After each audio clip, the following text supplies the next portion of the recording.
असली चिड़िया माँ कौन। एक घने जंगल में बहुत सारे पंछी रहा करते थे। उसी जंगल में मीनू नाम की चिड़िया अपने पति सोहन चिड़े के साथ रहती थी। मीनू चिड़िया माँ बनने वाली थी। उसके प्रसव में कुछ ही दिन बचे हुए थे। उसी जंगल में एक रीनू नाम की चिड़िया रहती थी, जिसकी अभी तक कोई भी संतान नहीं हुई थी। वह बहुत ही शातिर और चोरनी थी।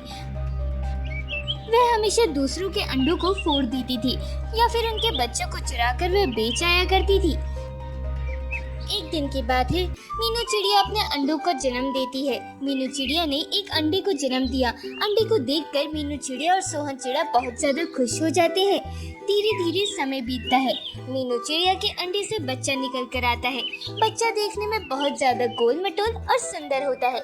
मीनू चिड़िया सोहन चिड़िया से कहती है, हमारा बच्चा कितना सुंदर और गोल मटोल है, मैं इसका नाम गोलू रखूंगी। यह सुनकर सोहन चिड़िया कहता है, हाँ, तुम बिल्कुल ठीक कह रही हो। हमारा बच्चा तो बहुत ही सुंदर है। इसके बाद वो दोनों उस बच्चे का नाम गोलू रखते हैं। सोहन चिड़ा सब्जियां बेचने के लिए बाजार जाया करता था और वह उसी से अपने घर का गुजारा करता था। वह दोनों बहुत खुश रहा करते थे। एक दिन की बात है, सोहन चिड़ा सब्जियां बेचने बाजार जाता है तो वह अपने बेटे गोलू को भी ले जाता है।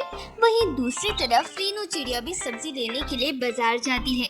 जब उसकी नजर सोहन चिड़े के बेटे गोलू पर पड़ती है तो वह उस पर मोहित हो जाती है और उसे अपना बच्चा बनाने की सोचने लगती है। गोलू अभी काफी छोटा था, पर सोहन चिड़ा आज पहली बार ही उसे अपने साथ बाजार लेकर भी आया था, क्योंकि मीनू चिड़िया की तबीयत खराब थी और वह गोलू की सही से देखभाल नहीं कर पा रही थी। इसलिए सोहन चिड़ा गोलू को अपने साथ ले आया। रीनू चिड़िया सोहन चिड़े के पास आती है और उससे कहती है, अरे ये बच्चा तो बहुत सुंदर है, ये किसका बच्चा है? ये मेरा बेटा गोलू है। अब तुम्हारी तबीयत कैसी है? यह सुनकर रीनू चिड़िया अपने मन में कहती है, अब तो ये मेरा बेटा होगा, मैं अब इसे अपना बेटा बनाऊंगी। और वह सोहन चिड़े से सब्जी लेकर चली आती है। सब्जी बेचने के बाद सोहन चिड़ा गोलू को लेकर घर वापस आ जाता है। घर पर आने के बाद सोहन चिड़ा मीनू चिड़िया से कहता है, अब तुम्हारी तबीयत कैसी है? अब मेरी तबीयत ठीक है। तुम्हें गोलू ने ज्यादा परेशान तो नहीं किया ना? नहीं, उसने मुझे परेशान नहीं किया। वो आराम से मेरे पास बैठा रहा। इसके बाद सोहन चिड़ा खाना खाकर आराम से लेट जाता है और मीनू चिड़िया भी अपने पास गोलू को लेटाकर सो जाती है। धीरे धीरे रात गहरी होती है। मीनू चिड़िया चुपचाप आती है और बेहोशी की दवाई मीनू चिड़िया और सोहन चिड़े के ऊपर डाल देती है, जिसकी वजह से वो दोनों बेहोश हो जाते हैं और वे गोलू को उठाकर ले जाती है। गोलू को लाने के बाद वे रात में ही दूसरे जंगल चली जाती है। जब मीनू चिड़िया उठती है तो उसे गोलू अपने बगल में नहीं दिखता है, तो वह सोहन चिड़े के पास जाकर देखती है तो वहाँ पर भी गोलू नहीं होता है। वह सोहन चिड़े को जगाकर कहती है, तुमने गोलू को देखा क्या? मुझे नहीं पता है, वो तो तुम्हारे पास ही सो रहा था। लेटा तो वह मेरे पास ही था, पर जब मैं सुबह उठी तो पता नहीं वह कहाँ चला गया। वह मुझे कहीं पे भी नहीं दिख रहा। अरे अरे अरे, कहीं नहीं दिख रहा? मतलब क्या हुआ? वो तो बहुत छोटा है, वो तो अकेले कहीं जा भी नहीं सकता। तुमने पूरे घर में अच्छी तरीके से तो देख लिया ना? हाँ, मैंने अच्छी तरीके से देख लिया। मुझे गोलू कहीं पे भी नहीं दिख रहा है। इसके बाद वो दोनों उस जंगल में ढूंढने के लिए बाहर जाते हैं। पूरा जंगल खोजने के बाद भी उन्हें गोलू नहीं मिलता है। जब गोलू कहीं नहीं मिलता है तो मीनू चिड़िया रोते हुए कहती है, पता नहीं गोलू कहाँ चला गया है, मुझे तो कुछ समझ में नहीं आ रहा है। रात में तो वो मेरे साथ ही सोया था, फिर अचानक गायब हो गया। अरे समझ में नहीं आ रहा है कि अचानक गोलू कहाँ गायब हो गया। रात में तो अच्छा खासा सोया था। तभी वहाँ से शामू कौवा गुजरता है और उन दोनों को परेशान देखकर उनके पास आता है और कहता है, क्या हो गया? तुम लोग इतने परेशान क्यों हो? हमारा बेटा गोलू पता नहीं कहाँ चला गया। रात में तो आराम से अपनी माँ के साथ सोया था, पर सुबह उठकर देखा तो हम लोगों को कहीं नहीं मिल रहा है। यह सुनकर शामू कौवा समझ जाता है कि ये काम रीनू चिड़िया का है, क्योंकि वह रीनू चिड़िया को अच्छी तरह से जानता था। और वह उन दोनों से कहता है, हो ना हो, तुम्हारे बच्चे को जरूर रेनू चिड़िया नहीं चुराया होगा। वो अक्सर बच्चों को चुरा लेती है। तुम रेनू के पास जाओ, वहीं पर तुम्हें तुम्हारा बच्चा मिलेगा। यह सुनकर वे दोनों शामू कौवे का धन्यवाद करते हैं और फिर वो दोनों रेनू चिड़िया को ढूंढने के लिए निकल जाते हैं, पर उन्हें पूरे जंगल में रेनू चिड़िया नहीं मिलती है। जब वे दोनों एक तोते से पूछते हैं तो तोता उन्हें बताता है, रेनू चिड़िया तो रात में दूसरे जंगल चली गई है और वह किसी बच्चे को लेके जा रही थी अपने साथ। यह सुनकर वो दोनों समझ जाते हैं कि वह बच्चा गोलू ही था। वे दोनों रेनू चिड़िया को ढूंढने के लिए उसी जंगल में चले जाते हैं। वो जंगल उसी जंगल के पास में लगा होता है।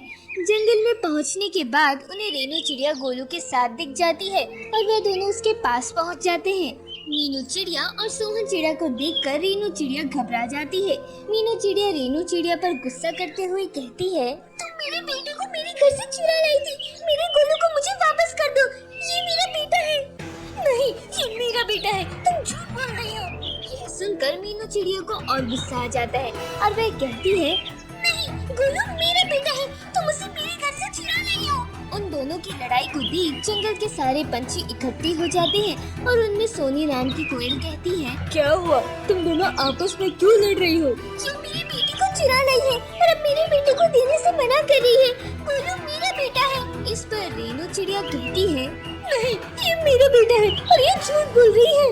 नहीं, रेनू चिड़िया झूठ बोल रही है। गोलू मेरा बेटा है और ये बात मेरे पति आपको अभी बता देंगे। उन दोनों की बात सुनकर सभी लोग परेशान हो जाते हैं। हाँ मीनू चिड़िया एकदम ठीक कह रही है। गोलू हमारा ही बेटा है और रेनू चिड़िया कल रात को हमारे घर से हमारे बेटे गोलू को चुरा लाई है। रेनू चिड़िया को पता होता है कि यदि उसने गोलू को छोड़ दिया तो वह अपनी माँ के पास जाएगा और वो कहती है, अच्छा रेनू चिड़िया, तुम इस बच्चे को छोड़ दो। ये बच्चा जिस पर जाएगा वही इसकी असली माँ होगी। नहीं, मैं अपने बच्चे को नहीं छोड़ूंगी। यदि मैंने अपने बच्चे को छोड़ दिया तो ये लोग बच्चे को ले लेंगे और वैसे भी मेरा बच्चा भी बहुत छोटा है। उसे इस बात की समझ नहीं है।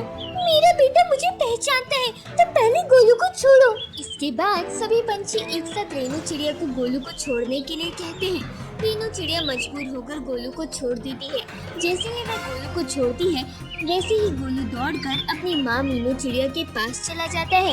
ये देखकर सभी समझ जाते हैं कि गोलू मीनू चिड़िया का ही बेटा है और वह रेनू चिड़िया से कहते हैं, तुम तो कह रही थी तुम्हारा बेटा है। मीनू चिड़िया के पास चला गया है। साफ है। इसका मतलब साफ है कि चिड़िया मीनू का चिड़िया बेटा का बेटा है। यह सुनकर रेनू चिड़िया घबरा जाती है और उसे पता चल जाता है कि सब लोगों को पता चल गया है कि वे झूठ बोल रही थी और वे वहाँ से भागने लगती है। तो सारे पंछी उसे पकड़ लेते हैं और सोनी कोयल कहती है, तुम भाग कर रही हो, इसका मतलब तुम एक बच्चा चोर हो और तुम हमसे झूठ बोल रही थी कि ये बच्चा तुम्हारा है। इस पर रेनू चिड़िया घबरा कर कहती है, मुझे माफ कर दो, मैंने झूठ बोला था कि गोलू मेरा बेटा है। ये मीनू चिड़िया का ही बेटा है। मैं उसे चुरा कर लाई थी। तुम बहुत ही बुरी चिड़िया हो। तुम एक बच्चे को उसकी माँ से कैसे दूर कर सकती हो? तुम्हें तो अच्छी तरह सबक सिखाना चाहिए। और इसके बाद वे लोग रेनू चिड़िया को एक तालाब में फेंक देते हैं। काफी देर तक तालाब में वो निकलने के लिए मदद मांगती है पर वो लोग रेनू चिड़िया को तालाब से नहीं निकालते हैं और तालाब में ज्यादा देर रहने के कारण रेनू चिड़िया ठंड की वजह से मर जाती है। रेनू चिड़िया के मर जाने के बाद सोनी कोयल मीनू चिड़िया से कहती है, तुम अपने गोलू को अपने साथ घर ले जा सकती हो। उसने जो किया था उसे उसकी सजा मिल गई है। यह सुनकर मीनू चिड़िया और सोहन चिड़िया खुश होकर जाते हैं और वो दोनों अपने बेटे को ले जाकर अपने घर आ जाते हैं।